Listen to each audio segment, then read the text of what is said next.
আসসালামু আলাইকুম। আজ 21 ফেব্রুয়ারি 2026 খ্রিস্টাব্দ, 8 ফাল্গুন 1432 বঙ্গাব্দ, 3 রমজান 1447 হিজরি, শনিবার। সংবাদ পাঠ করছি মনির হোসেন কামাল। প্রথমেই শুনবেন সংবাদ শিরোনাম। শ্রদ্ধা ও মর্যাদায় মাতৃভাষা দিবস পালন। 9 বিশিষ্ট ব্যক্তি ও 1 প্রতিষ্ঠানকে 21 পদক। বরগুনায় আলোচনা ও দোয়া অনুষ্ঠান। বরিশালে লাথি মেরে শিশু হত্যা। ঢাকা কেন্দ্রীয় কারাগারে হাজতির আত্মহত্যা। আজ 3 রমজান। ইফতার সন্ধ্যা 6টা 1 মিনিটে। সাহরির শেষ সময় 5টা 10 মিনিটে। মাইকিং রেকর্ড করা হয় লোকবেতারে। শুনলেন সংবাদ শিরোনাম, এবার বিস্তারিত। অমর 21 মহান ভাষা শহীদ ও আন্তর্জাতিক মাতৃভাষা দিবস আজ। রক্তস্নাত মাতৃভাষা আন্দোলনের 74 বছর পূর্ণ হল। রাজধানী সহ সারা দেশে যথাযোগ্য মর্যাদায় ও ভাবগম্ভীর্য পরিবেশে দিবসটি পালিত হচ্ছে। অমর 21-এর প্রথম প্রহরে ভাষা শহীদদের প্রতি গভীর শ্রদ্ধা জানিয়েছেন রাষ্ট্রপতি মোহাম্মদ শাহাবুদ্দিন ও প্রধানমন্ত্রী তারেক রহমান। রাত 12টা 1 মিনিটে কেন্দ্রীয় শহীদ মিনারে পুষ্পস্তবক অর্পণের মাধ্যমে রাষ্ট্রপতি শ্রদ্ধা জানান। তিনি শ্রদ্ধা জানিয়ে শহীদ মিনার এলাকা ত্যাগ করার পর প্রধানমন্ত্রী তারেক রহমান রাত 12টা 8 মিনিটে শহীদ মিনারে পুষ্পস্তবক অর্পণ করেন। 21-এর চেতনায় ভাষা বৈচিত্র্য সংরক্ষণ, নিজস্ব সংস্কৃতি ও ঐতিহ্য রক্ষা এবং সর্বস্তরে বাংলা ভাষার সঠিক ব্যবহার নিশ্চিত করার আহ্বান জানিয়েছেন প্রধানমন্ত্রী তারেক রহমান। মহান শহীদ দিবস ও আন্তর্জাতিক মাতৃভাষা দিবস উপলক্ষে দেওয়া বাণীতে প্রধানমন্ত্রী বলেন, আজকের এই দিনে আমি গভীর শ্রদ্ধায় স্মরণ করি 1952 সালের ভাষা আন্দোলনের সব শহীদকে, যাদের আত্মত্যাগের বিনিময়ে আমরা প্রতিষ্ঠা করেছি মাতৃভাষা বাংলার মর্যাদা। 21শে ফেব্রুয়ারি জাতির জীবনে এক অবিস্মরণীয় অধ্যায়। 1952 সালের এই দিনে মাতৃভাষা বাংলার মর্যাদা রক্ষার আন্দোলনে শহীদ হন আবুল বরকত, আব্দুল সালাম, রফিকউদ্দিন আহমদ, আব্দুল জব্বার সহ আরও অনেকে। তাদের আত্মদানের মধ্য দিয়ে তৎকালীন পূর্ব বাংলার মুক্তির প্রথম সোপান রচিত হয়। প্রধানমন্ত্রী আরও বলেন, মাতৃভাষার মর্যাদা রক্ষার এই আন্দোলন শুধু ভাষার অধিকার প্রতিষ্ঠাই করেনি, বরং বাঙালির স্বাধিকার, গণতন্ত্র ও সাংস্কৃতিক চেতনার ভিত্তিকে করেছে আরও মজবুত ও সুদৃঢ়। 21-এর এই রক্তাক্ত পথ ধরেই মহান মুক্তিযুদ্ধের মধ্য দিয়ে অর্জিত হয়েছে বাংলাদেশের স্বাধীনতা।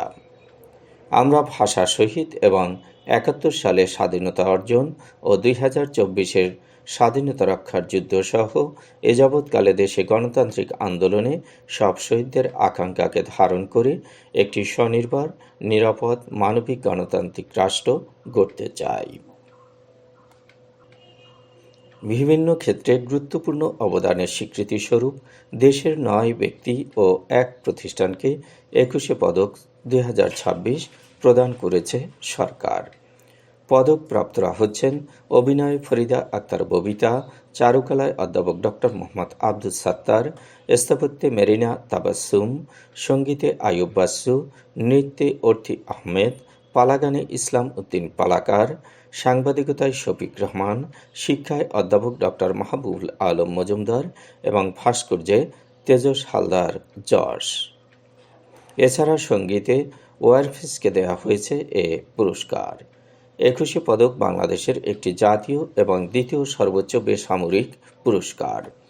বাংলাদেশের বিশিষ্ট ভাষা সৈনিক, ভাষাবিদ, সাহিত্যিক, শিল্পী, শিক্ষাবিদ, গবেষক, সাংবাদিক, অর্থনীতিবিদ, দারিদ্র্য বিমোচনে অবদানকারী সামাজিক ব্যক্তিত্ব ও প্রতিষ্ঠানকে জাতীয় পর্যায়ে অনন্য অবদানের স্বীকৃতি দিতে 1976 সাল থেকে 21শে পদক দেয়া হচ্ছে। মহান শহীদ দিবস ও আন্তর্জাতিক মাতৃভাষা দিবস উপলক্ষে বরগুনায় করা হয়েছে আলোচনা সভা ও দোয়া অনুষ্ঠান। বেলা 11টায় সুবর্ণ জয়ন্তী সম্মেলন কক্ষে জেলা প্রশাসক তাসলিমা আক্তারের সভাপতিত্বে আলোচনা সভা করা হয়। আলোচনা করেন অতিরিক্ত পুলিশ সুপার আবদুল্লাহ আল মাসুদ, জেলা মুক্তিযোদ্ধা সংসদের আহ্বায়ক ইউসুফ আলী মৃধা, জেলা জামাতের আমির মাওলানা মহিবুল্লাহ হারুন, লোকবেতারের পরিচালক মনির হোসেন কামাল, সাংবাদিক ইউনিয়নের সভাপতি হারুনার রশিদ রিঙ্কু, শিক্ষার্থী জিম ও শর্মী। পরে শিশু একাডেমি ও গণগ্রন্থাগার কর্তৃক আয়োজিত প্রতিযোগিতায় বিজয়ীদের মাঝে পুরস্কার বিতরণ করা হয়। সবশেষে করা হয়েছে দোয়া অনুষ্ঠান। বরিশালে এক শিশুকে বুকে লাথি মেরে হত্যা করা হয়েছে। পরে খাল থেকে শিশুটির মরদেহ উদ্ধার করা হয়। হত্যাকারী মোশারেফ বয়াতিকে আটক করেছে পুলিশ। হিজলা উপজেলার চর বিশর গ্রামের মোশারফ বয়াতি বৃহস্পতিবার রাতে বাসায় শুয়েছিল। এ সময় শিশু আরিফ তাকে নামাজ পড়ার জন্য মসজিদে যেতে অনুরোধ করে। এতে ক্ষিপ্ত হয়ে শিশুটির বুকে লাথি মারে মোশাররেফ। শিশুটি মারা গেলে তার মরদেহ খালে ফেলে দেয়া হয়। মোশাররেফ শিশুটিকে হত্যার কথা স্বীকার করেছে। ঢাকা কেন্দ্রীয় কারাগারে গলায় ফাঁস দিয়ে রফিকুল ইসলাম নামে এক হাজতি আত্মহত্যা করেছেন। গতকাল বিকেলে কারাগারের ভেতর একটি কাঁঠাল গাছের ডালের সঙ্গে চাদর পেঁচিয়ে তিনি আত্মহত্যা করেন। মৃত রফিকুল ইসলাম কেরানীগঞ্জ থানার একটি মামলায় চলতি বছরের জানুয়ারি মাস থেকে কারাগারে বন্দী ছিলেন। সম্প্রতি তার স্ত্রী তারই এক ভাইয়ের সঙ্গে ঘর ছেড়ে পালিয়ে যায়। এই চরম অবমাননা ও মানসিক যন্ত্রণা সইতে না পেরে তিনি আত্মহত্যা করেন। চলছে রহমত, বরকত ও মাগফিরাতের মাস রমজান। আজ ৩ রমজান। আজকের ইফতারির সময় সন্ধ্যা ৬টা ১ মিনিটে, সাহরির শেষ সময় ৫টা ১০ মিনিটে, ফজরের নামাজ ৫টা ১৩ মিনিটে। মাইকিংয়ে রেকর্ড করা হয় লোকবেতারে। সুমধুর ও সুস্পষ্ট কণ্ঠে মাইকিংয়ের জন্য লোকবেতারের বিকল্প নেই। লোকবেতারের সাউন্ডপ্রুফ স্টুডিওতে করা হচ্ছে গান ও নাটকের রেকর্ড। সেই সাথে লোকবেতারের নামমাত্র টাকায় প্রচার করা হচ্ছে বিজ্ঞাপন। ১৫ সেকেন্ডের বিজ্ঞাপন প্রচারিত হচ্ছে মাত্র ৫০০ টাকায়। ৩০ সেকেন্ডের বিজ্ঞাপন ১,০০০ টাকা, ৪৫ সেকেন্ডের বিজ্ঞাপন ১,৫০০ টাকা আর ১ মিনিটের বিজ্ঞাপন প্রচার করা হয় মাত্র ২,০০০ টাকায়। নির্ধারিত টাকার বিনিময়ে প্রতিদিন কমপক্ষে ৫ বার করে পুরো ১ মাস বিজ্ঞাপন প্রচার করা হবে।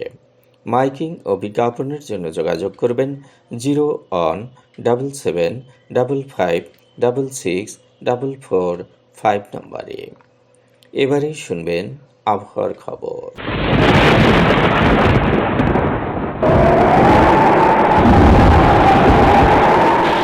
উপমহাদেশীয় উচ্চচাপ বলয়ের বর্ধিত অংশ পশ্চিমবঙ্গ এবং তৎসংলগ্ন এলাকায় অবস্থান করছে।